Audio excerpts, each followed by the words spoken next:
আসসালামু আলাইকুম। আজকে আমি 3001-এর কীভাবে টাইম সেট করে দেখাবো। দেখেন, বাম পাশে থাকে 25, ডান পাশে থাকে 40। বাম পাশে আমার সেট করতে হবে 37.2 ইনকিউবেটরের ক্ষেত্রে। দেখেন 37.2 সেট করব। আর ডান পাশে আমরা সেট করতে হবে 37.7। দেখেন এটা কীভাবে সেট করে।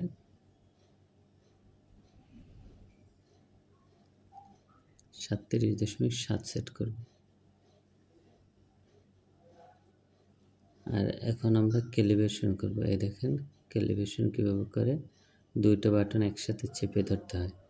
এবার যদি আমরা প্লাস চাই তাহলে প্লাসে দিতে হবে। এই দেখেন 1.0 মানে 1 ডিগ্রি বাড়ছে। যদি মেশিনে বেশি দেখায় সেক্ষেত্রে এটা দিতে হবে। এই দেখেন এখন যদি কম দেখায়, যে প্রকৃত আছে 37.7 মানে 35.7 কিন্তু দেখাইতেছে 37.7, সেক্ষেত্রে এটা করতে হবে। এই দেখেন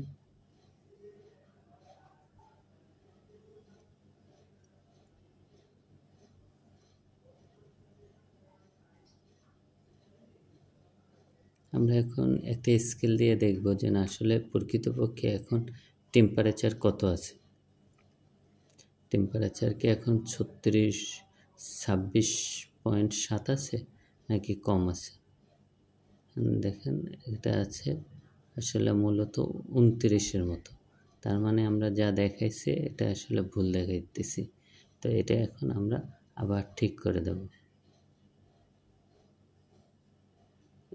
এবার আমরা 0 করে দেব।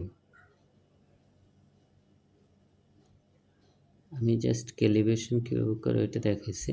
এখন আবার ক্যালিব্রেশন থেকে মুক্ত। এটা এখন দেখেন টেম্পারেচার 29 আছে, স্কেলে 29, তার মানে এই অবস্থাটাই ঠিক আছে। তো আপনারা একটা স্কেল বা কোনো মিটার দিয়ে চেক করবেন কিভাবে কত টেম্পারেচার আছে আর কত সেট করতে হবে। আর এটা দেখেন রিস্টার্ট। এখন দেখেন আবার পূর্বের অবস্থায় ফিরে গেছে। যদি মাঝে মধ্যে রিস্টার্টের প্রয়োজন হয় তবে এভাবে দেবেন।